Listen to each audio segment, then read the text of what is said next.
Happy Sabbath. This is Pastor Wendland Paul bringing you another voice note.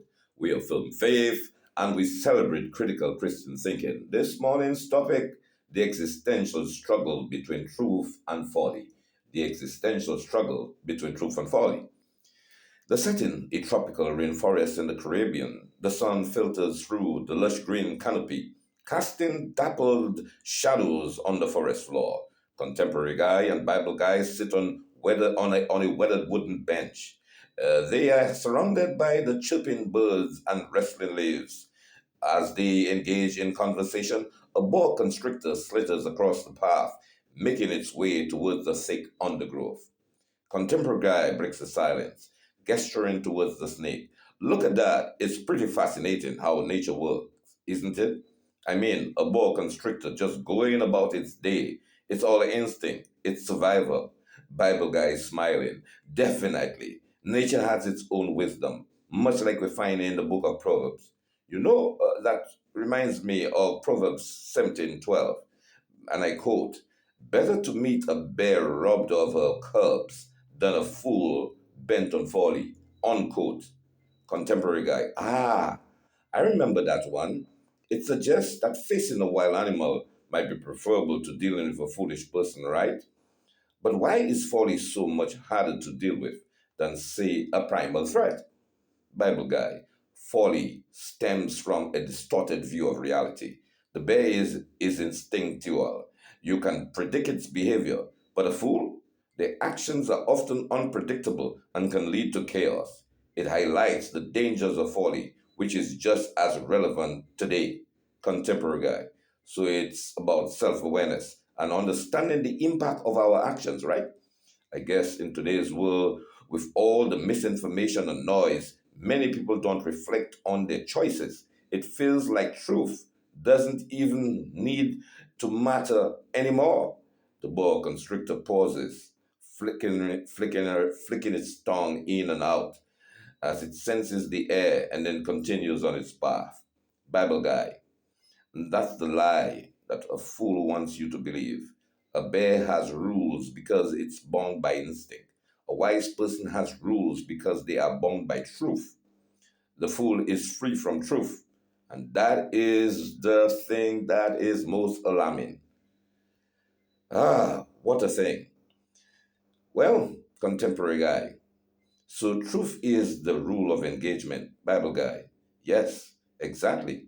You don't defeat folly by playing the fool's game. You defeat it by living a life so grounded in truth, in honesty, in integrity, in seeking what is real. That's the choice the fool is not prepared to make. Contemporary guy. That makes sense. It would apply to everyday life. It could apply to everyday life, friendships, work relationships, and the like. It's tough to navigate people who can be so unpredictable, especially when they act like, this really doesn't matter. Bible guy, right. And it's not just about avoiding conflict, it's about having an anchor. Recognizing folly in someone can motivate us to help them to find wisdom. But if they refuse to value the truth, we must protect our own peace and by not engaging. Contemporary guy. So it's about building healthier relationships, seeking out people who are also grounded in truth rather than being dragged down by those who aren't. Ooh, Bible guy, this is precisely what matters. Surrounding ourselves with wise individuals who respect truth, this helps us grow and navigate life's challenges.